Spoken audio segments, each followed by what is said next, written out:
to say Merry Christmas to you. Got it. What's up, Ascent fam? It's Whit. And Jen. And we are here with a Tiny Mic moment to celebrate Christmas with you. We're out here in these streets, and we're going to find out everybody's favorite Christmas song. Let's go. Hi, Jackie. Hi, Jackie. I really love Oh Holy Night. Oh, holy night, the stars are brightly shining. Let's go. Let's find Belle. Hi, Belle. Hi, Belle. Hi. My favorite one is Mele Kalikimaka. Ooh, that's a good one. Melikamikimaka is the fling to sing on a bright Hawaiian Christmas day. Hi, Molly. What is your favorite Christmas song? And this Christmas will be a very special Christmas for me. From a land where palm trees sway. That's it. Merry Christmas, Merry Christmas. I'm gonna have to go with Have Yourself a Merry Little Christmas. I love that one. Let's sing it. Have yourself a merry little Christmas. Let your heart be light. From now on, our troubles will be out of sight. Hey, Chris. Hey, Jen. Hey, Chris. Hello. Mr. Grinch. He's even wearing the green. Mr. Grinch. Maggie the Elf, what's your favorite color? Merry Christmas and happy holidays. La la la la la la la la la la la. Amy. Amy, we have a question for you. Okay. What is your favorite Christmas song? The Little Drummer Boy. Come, they told me, pum-pum-pum-pum. Listen, in all seriousness, you don't have to know all these songs to be welcome on Christmas Eve. And I think we have proven that. So we really hope to see you here Sunday, December 24th, 3 o'clock and 5 o'clock. We can't wait to see you. Merry Christmas. Merry Christmas.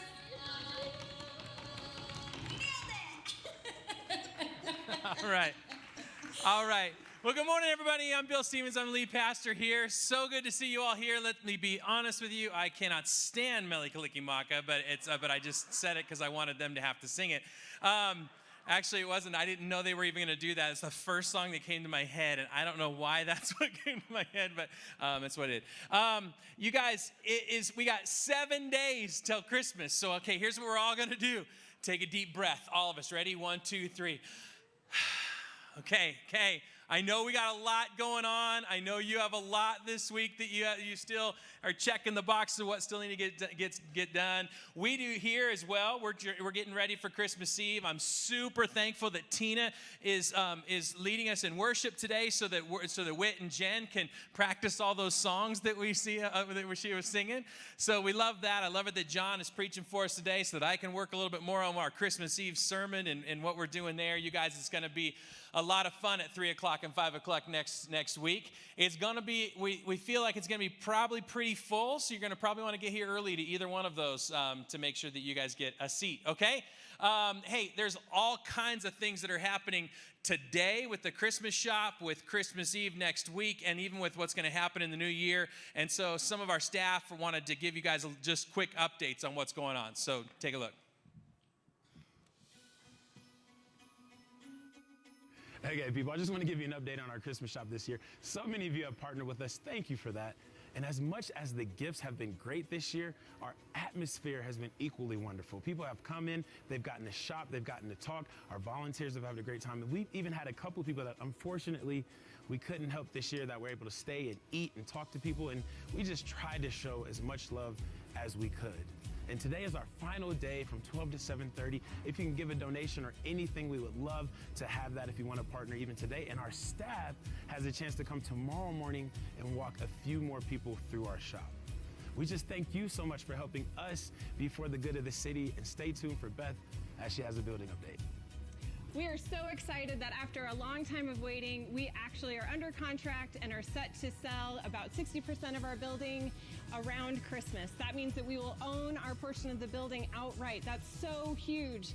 And that allows us to begin improvements and construction in our space in the new year, somewhere in January, we're hoping. So, but Kaylee, we know that that really impacts our kids' spaces because we're standing where our new auditorium is going to be. Give us an update.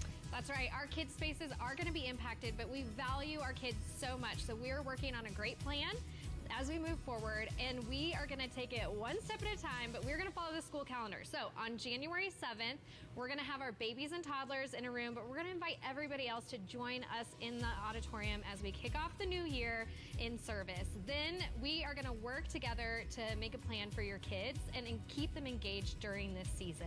So stay tuned for that. And now, take it away, Chris. Which is why we are so excited to invite every single one of you guys to come to our Christmas Eve celebrations this Sunday at 3 and at 5 p.m. This is going to be an incredible time to get to celebrate the 10 years that we've got to be in existence, to celebrate the current space we have here, and most importantly, to celebrate the amazing love story of our God coming to earth at Christmas. So we hope that every single one of you guys will decide if you're going to come at 3, at 5, you want to serve at 1, attend the other. We hope that you guys will invite your families to come, and I even want to challenge you guys to think of a coworker or a neighbor that maybe you can invite for the first time to join us. These Christmas Eve services are going to be an amazing celebration, and we want to see all of you there. And Jackie's going to tell you exactly how to be involved. Hey, Ascent! You would be surprised at how many people it takes to pull off Christmas Eve here. That's where you come in. We need your help. Starting from baking, we need tons and tons of cookies. If you want to just pop on the website, ascentcc.org, and sign up to bring some cookies, or you can come find me afterwards. I'd be happy to point you on how to sign up.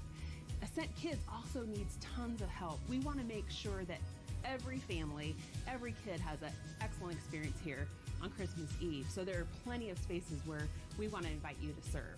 So again, check the website out. You can come find me. I'll help you out. But now it's back to Bill on the stage. We're going to have something cool to celebrate. Okay, I mean, who wouldn't want to go serve with that lady that's out there in the cafe, right? No, we're really hoping that next week you might go to one of the services and serve at one of the services, especially with kids, because we want to be able to give our kids a full experience in what they're going to do in each of those classrooms too, okay? So think about that next week. One quick clarification with the Christmas shop. Tomorrow, we had about 200 families that we had to put on a waiting list because there were just so many people that signed up. And so we said, the staff said, we'll do what we did last year. With whatever's left in the Christmas shop, we're going to still open that thing up and then have as many of those families come in as we can get in there between 9 and noon to be able to offer as many families as they can the opportunity to be able to go through the shop. And so if you want to help us tomorrow morning, we know that's a last second ask, but if you want to come between 9 and noon and help us serve those families, then come on up. We'd love to have that fun with you guys and taking families through the shop, okay? All right, one more thing before John gets up here. You guys, it is a big deal this week because on December 15th, so that was between last Sunday and this Sunday, December 15th, that was the very first in 2013, 10 years ago, it was our first service that we had as a church. So it is a huge celebration. Oh, wow. Look at Sebastian. Come on. Wow. Okay, when your kids celebrate their birthdays, they're a lot better than what you guys just did. Forget it. Save it for a kid. Sebastian is married to our children's pastor. You would think you'd have this one down, Sebastian. Anyway, you guys, I don't know if it's our birthday or anniversary, either one, but you guys, 10 years. 10 years ago, we did this. Let me show you a couple pictures. This first one, you got those pictures? This first one, me and my mentor in my life, Don Bachman, we sat at a whiteboard way before everything got started, and he just tried to take all the thoughts in my head and put them on a whiteboard. He said, call to go, and he's saying, I'm hearing a yes. Call to plant, I'm hearing a yes. Call to where, and we didn't know. I thought it was going to be, it could be in Spokane or someplace up in Washington. Jim Candy, my co-lead pastor at the time, he thought it was going to be in Helena, Montana, because he just wanted to fish the whole time. And so we thought it could be one of those. And then we said, no, come on, with all the work that we've done in Boulder County or in Colorado, let's make it someplace around here. We still didn't know where it would be, but it would be someplace around here. It started in December. After a founding team would meet that fall, it started in December 15th at the Omni Hotel, okay? So this is our first kids space that we ever had. See how inspiring that was? We had a tree, we had chairs for kids, and we bought that little mat. I mean, we were ready. We were ready. That was our kids space downstairs. Upstairs was where we had our services. We set out 75 chairs that first Sunday, and soon after that, show the next picture. The next picture, this was the walk to get there from behind the Omni Hotel. You guys, there was, at one point, there were cars lined up. It was like a Field of Dreams moment where it's like we built it and they came. And they all showed up, and the next thing you know, we're dropping the walls in the ballroom, and 200 people showed up for the very first Ascent worship service. Show that next one. See, it wouldn't be Ascent without us looking at a Christmas tree that was out in the lobby and saying, "I think that would look good in the ballroom." So we just jammed that thing right on in, Grinched it into the room. You guys, that was the very beginning, and since then, God has just had His hand of blessing on this place. We couldn't just stay in the Omni because it was $5,000 a week, and so we were burning through whatever funds we raised really quickly. We said, we got to pray about this, and the next thing you know, this empty warehouse was started, and this empty warehouse was here, and so we came in and said, what about this place? And so we took the cigarette cage and the tire center and the pharmacy and turned them into kids' classrooms and put some curtains around here. And 10 years later, look at how much better our walls are than they used to be. Oh, gosh. We were on a month-to-month lease for 7 years. And then finally we purchased the building, and now we've sold half of the building, and we're going to be in the other half. And it's so fun to have shown that children's picture, because the very first thing we're going to do is build out some really cool children's classrooms down there. That's exactly what they need. So it is a really fun day for us to celebrate. And so I'd love afterwards if you can stick around and have some cake with us and just celebrate just God's hand of provision. And God has led the way the whole way for this, and so we're super thankful. Even with the Christmas shop today, you guys, 65 kids was our first Christmas shop, and now we just went over 20,000 kids that have been served from the shop over 10 years. So, I mean, it's just amazing what has happened. And here's the deal. It's been all of us. The church is the ecclesia. It's the movement of God, and it's a movement of people that see a need and step into a need. You have all been part of this for these last 10 years, and even if you're just getting started now, when you think about 100 years from now, they're going to talk about these days, 10 years. You're still pioneers for what God is going to do at Ascent Church, so we just are so glad that you're all involved in this. Let's pray together, and then John's going to come on up to preach for us. Father, I am so thankful that you met us. There was a dream that you laid on our hearts to make a difference in a community, and then to have people step closer to you, and for each of us to have realized who you are and want to walk with you and want others to walk with you. And so we've done our best, Lord, so far in these 10 years, and man, have we made some mistakes along the way. But we are so thankful that you have led the way. You've had your hand of provision on this place. And we are so excited to see what you have next for us in the coming months, in the coming years, in the decades ahead. 10 years so far. We are so thankful. You've brought us through a pandemic, a fire that surrounded our building. Through different staff transitions and people transitions. God, you have walked with us through all of it, and we are thankful for that. And we submit to you. whatever is next, it's in your hands, Lord. It's in your name we pray. Amen. All right, John, take it. Thank you, Bill. Hey, just out of curiosity, by a show of hands, how many of you in the room were here since kind of like day one or year one of Ascent's history? Can you just take a look at all the hands that are going up? I think it's really cool. And I want to say to those of you who are here since the really beginning, thank you for your time and commitment and your heart that you poured into this place. Just watching someone like Ben Fleim, who's over here to my left, he was just walking through the auditorium this morning praying before you all got here. And I just see the level of commitment from some of our people, and their heart is for you. Their heart is for you to flourish and grow. So thank you to those of you who raised your hands. Thank you for being here in the beginning. We appreciate all that you have done. It's a sacrifice that doesn't go unnoticed, and we're really grateful for that. I get to jump into the Christmas story once again, and I've been thinking a lot about the Christmas story, and this is my 55th Christmas that I'm entering into. And you hear this story over and over again, and have you noticed that Christmas comes around every year? It's like it just keeps on this cycle, and here we are again, it's Christmas, and we're going through some of the rituals and the experiences that we have and family dynamics and all the stuff that comes with it. But I've been spending a great deal of time in the last month thinking about what is Christmas? What does it mean? What's the essence of it? What's it really about? And we talk about it in so many different ways, and we have to come up with new ideas, creative ideas. But I think the heart of the message of Christmas really is to heal the world through union.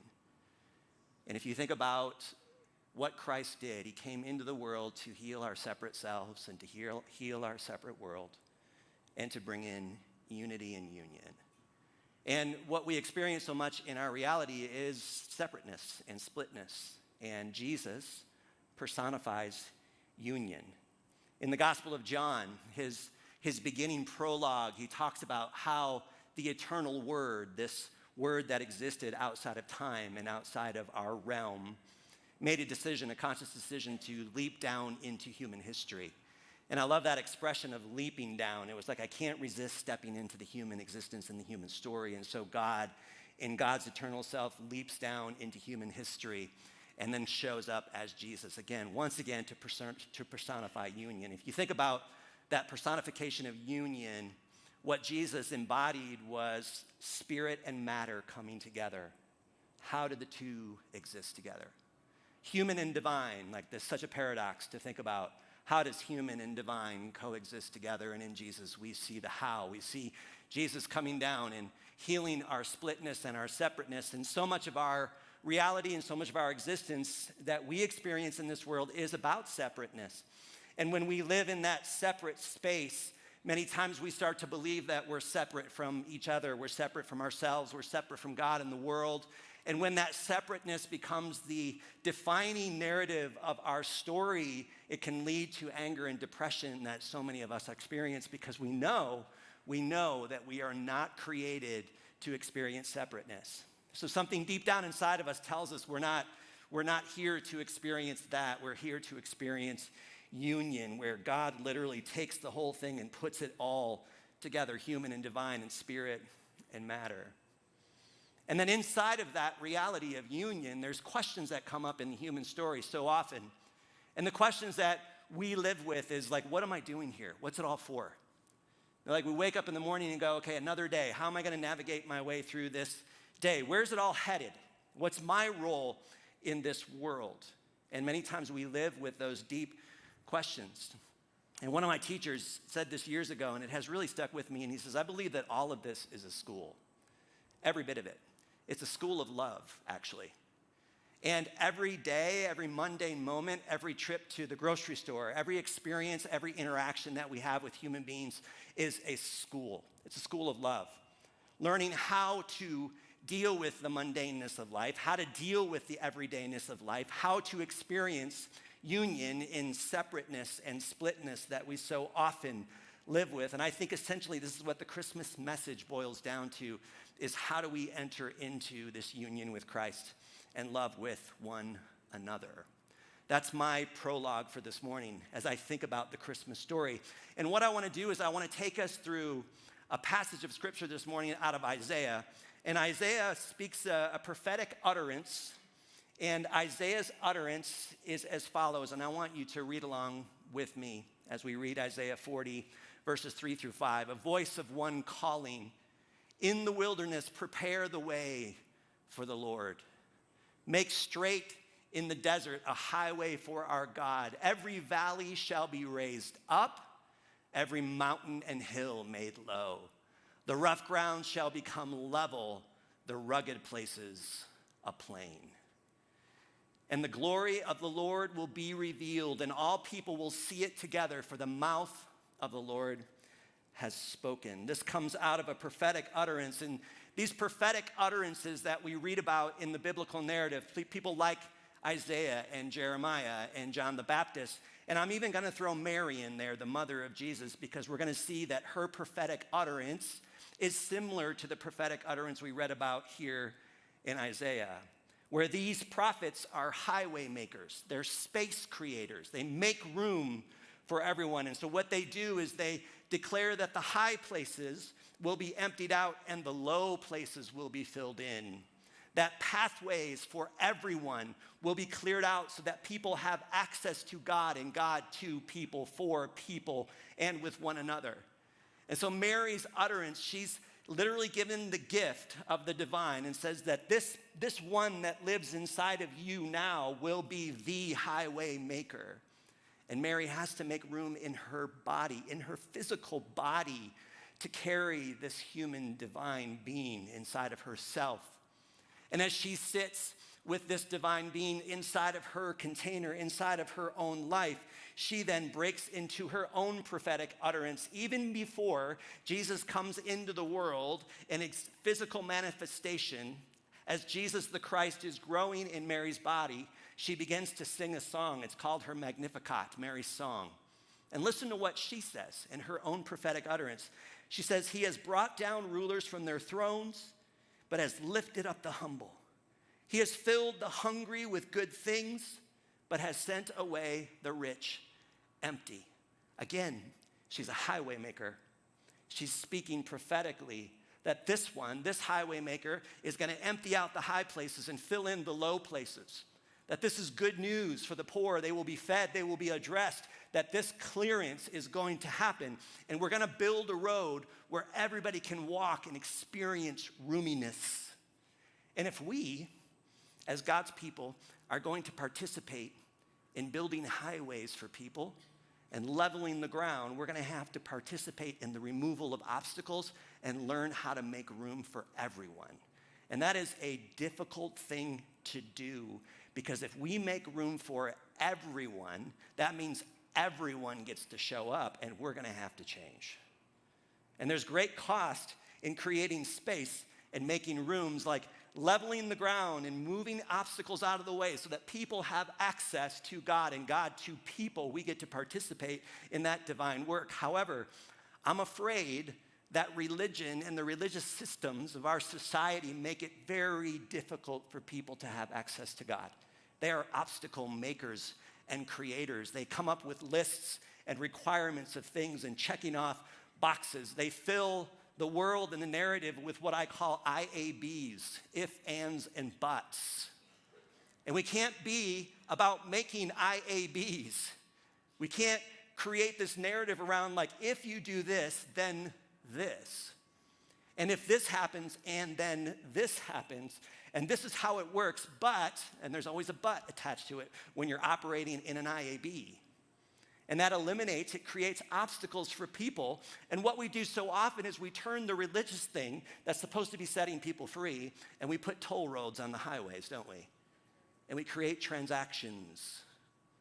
If you do this, then this. And there's all these IABs and toll roads that we've created on these highways.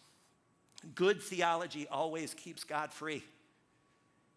And you would think that I wouldn't have to say that, but it always keeps God free.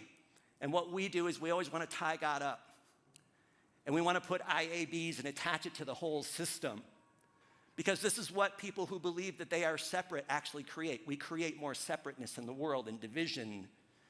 And I think we desperately need prophetic voices in the world today. Prophetic voices that are declaring that the high places are being cleared out and the low places are being filled in. And we're creating highways for people to actually have access to the divine and the divine to all people.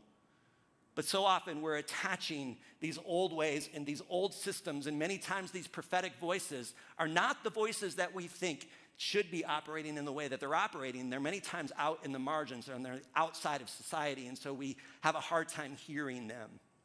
It's like one of my teachers said that prophets are always spitting into the wind. And it's no fun to be a prophetic voice and to spit into the wind and it just comes back into your face. Or as Walter Brueggemann says, that prophets are like people who speak an octave higher than the rest of us. They're singing an octave higher, so it's always difficult for us to hear that particular frequency because the frequency in which they sing is so different than what we're used to or accustomed to hearing. And I think it requires a pretty significant major deconstruction, a massive change of understanding and a significant conversion to let go of what was in order to step into the new. I want to read a poem that I think captures what I'm attempting to say this morning. This comes from Neil Donald Walsh, and he says, "Yearning for a new way will not produce it. Only ending the old way can do that. You cannot hold on to the old all the while declaring that you want something new. The old will defy the new. The old will deny the new. The old will decry the new. There is only one way to bring in the new. You must make room for it."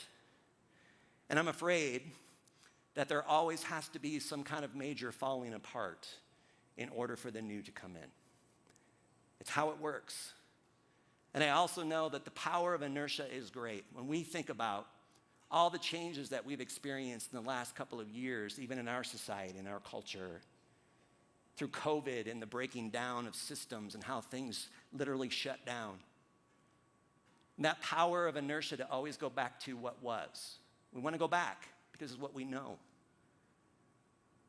And so that major falling apart is very difficult for people because it's like, well, I don't know about the new. I'm not even sure I'm going to like the new. Right, you can't control the new. How am I going to step into this new? And one of the major obstacles that I see that lives inside of religion and politics and the world that we experience in the here and now is what the AA group calls contempt before evaluation. And so often what we do is we step into things with contempt before evaluation or contempt before curiosity, and we've already made conclusions about what these people are like. We've predetermined who the good guys are and who the bad guys are. We've predetermined the people that are allowed to come through. The refugees can't come through. The poor can't come through. People of color can't come through. There's always a reason, because highways are very difficult to build, especially highways that are free and open for all to enter in. Can you imagine building a highway where we have to allow them to the party? And how we always want to keep them away from the party? We live in a very transactional society in which it's all quid pro quo. It's about who deserves it and who doesn't deserve it. You did this much, you deserve this much. You did this much bad, you deserve this much bad. Everything that we do in this world is measured and weighed and counted. It's how Wall Street works, it's how politics works, it's how religion works. Measured, weighed, counted. And it requires a major deconstruction to move out of that. And I'm afraid that in order to move out of that, again, it takes something falling apart. And I know people who have been in church their entire lives who never move out of this model. This is what I call the model of meritocracy, where it's all merit-based. And this whole idea of meritocracy, we live and we're kind of submerged in a meritocratic society in which these people deserve this and these people deserve this. And it's all based around what is called retributive justice. We very much like the idea of retributive justice because it keeps us in control. We're addicted to the idea of punitive justice or retributive justice, that these people deserve this and these people deserve this based on merit. And so we're just completely saturated in this meritocracy. But what if the new way of Jesus, what if the way where Mary made room for the highway maker to come in was all about restorative justice? And I think restorative justice is what the Bible is pointing us to. The big story of God. I mean, if you listen to the prophets of old and you hear them talking to Israel, they're always reaming Israel out. It really is quite disturbing, isn't it? You read it and you would think, these Israelites, they don't get it. And it seems like they're just painting this picture of God's just gonna dust you. But if you stay with it and you move outside of that retributive justice frame and you stay with the story of God, there's always restorative justice in the end, that I'm gonna love them anyways, that I'm gonna do generosity anyways, that I'm gonna enter into the story anyways. I'm gonna make sure that I outlove them to the point where they have to change because they can't resist the love that I'm putting out to them. What if this is the new way? What if this is the highway of restorative justice? Because if you listen to the stories of old and the stories now and the stories to come, they're always pointing us to restoration. Staying with these people to the point where you see the restorative nature of God coming back into the story. It's one of the things I love about Christmas shop that we do here. When I see these families coming in, the temptation that many of us will face sometimes is like, well, who are these families and do they deserve to come in and get a free gift? Are you kidding me? Contempt before evaluation? To sit with these folks who are coming in, to hear their stories, to understand, you know what? I don't know what reason they're coming in. I don't know their motive, but I don't get to determine what their motives are. We are here to love people, period. That's our posture. So we want to be a restorative community that practices restorative justice, to love people out of their evil. Can you imagine a message like that in politics? Nobody would vote for you. A message like that in the church? Would people still come? I mean, it's what we want. It's what we want, but I think it's hard to believe. Because we love the idea of punitive justice, because at least with punitive justice, I can determine who's in and who's out. I get to decide. And we call it order. But like my friend Quincy reminded me, it's not order, it's actually control. We want order in the chaos, but we still want to keep some level of control. And restorative justice, to love people out of their evil, are you kidding me? It's like, what if it doesn't work? Well, Yahweh doesn't seem interested in whether it works or not. Yahweh seems interested in loving people regardless of why they come or what their motivation is. And it's like Lauren reminding me this week, do it anyways. Just do it. Love them. Give. Be generous. You're not here to show contempt before evaluation. You're here to be curious. You're here to enter into relationship with actual living people and clearing out the highways and saying, everyone's welcome. Come on in. We want you to connect to the heart of Jesus.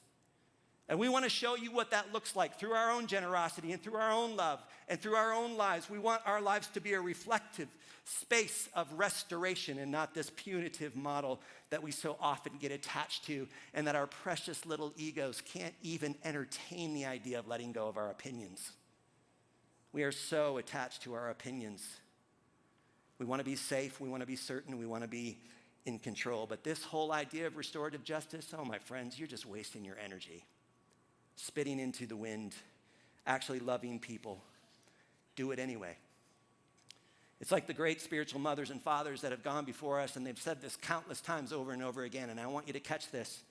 If you do understand God or God's logic or God's ways, then you know your God is not God. If you understand it, would you respect a God that you understood? This mysterious God who enters into time and space, bringing both spirit and matter together, human and divine, will always be bigger than our minds and our hearts are ready for. Can we admit that? Making space. This is the practice of making room for the divine to come in. And I want to do something this morning. I want to step into a bit of a practice where we can create some space together. And there's an artist named Scott Erickson who wrote a book called Honest Advent. He's referred to as Scott the Painter. And he's got beautiful imagery around the Christmas story. And I want to read some excerpts from Scott that I think will be helpful for us as we step into this practice of being careful not to assume that we know what people's motives are before they come into the room. That we are a people that are not making assumptions but we're remaining curious and open with a posture of do it anyways. You might be looking for God in wrong places because you assume that God shows up in a certain way, and God's like, you can't put me in a box. And when we look at people's lives, please do yourself a favor and do not operate under the assumption that God is not at work in that person's life too. Even though they might be acting ridiculous, God is at work in their life. God is at work in your life. God is at work in everyone's life in this room. We're all at different places and different spaces, but can we trust that God is at work in every human being that we come into contact with? Let's sit with this morning as we look at the imagery, the first image of Mary making space for the divine. Listen carefully. It is assumed that Mary rode in on a donkey. The Bible doesn't say that she did. It is assumed that there was an innkeeper, but it doesn't mention one anywhere. It is assumed that there were 3 magi, but it doesn't give us a number of those who showed up. It's assumed that Jesus was born in a stable, but all it says is that he was laid in a manger, and that could have been in any number of places. Christmas comes with many assumptions, some helpful, some not so much. Spirituality comes with many assumptions, and the ones that fail us are the ones that we make about what it's supposed to look like, who is worthy for it to happen to, and what kind of outcome is supposed to have for us. Assumptions like this, my friends, you should be more than you are now to be pleasing to God. Your weaknesses are in the way of God's plan for your life. Your lack of religious excitement disqualifies you from divine participation. You're probably not doing it right. And that's good news. Other spiritual people have something that you don't have. Our assumptions hinder our spiritual journey in all kinds of ways, and the antidote to assumption is surprise. The surprise of Christ's incarnation is that it happened in Mary's day as it's happening every day in your lack of resources, your overcrowded lodging, your unlit night sky, your humble surroundings. It's a surprise that life can come through barren places. It's a surprise that meek nobodies can partake in divine plans.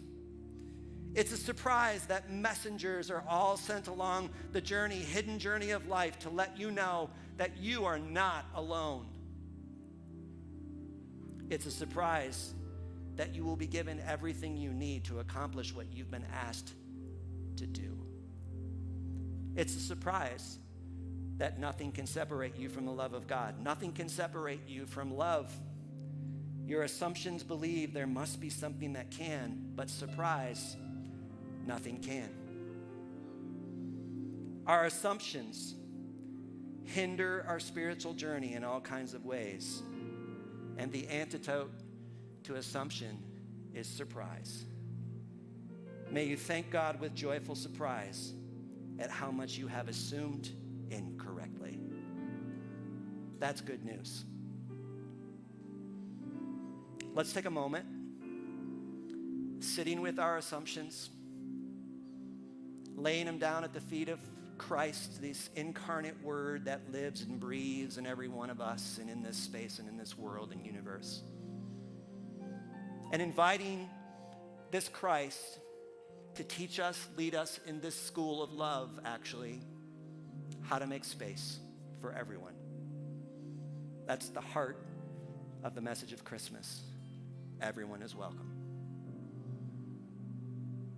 Holy Spirit, forgive us in ways in which we have added toll roads, IABs, obstacles, attaching ifs, ands, and buts to the story when you're like, just clear it out, let everybody come in all their mess and complication, And in your attempt to create order out of the chaos, can we admit that we just simply want to control the narrative? Help us to be a people that don't lead with assumptions, but lead with curiosity, and surprise us. Surprise us for what's ahead. Holy Spirit, you lead, we will follow. Amen.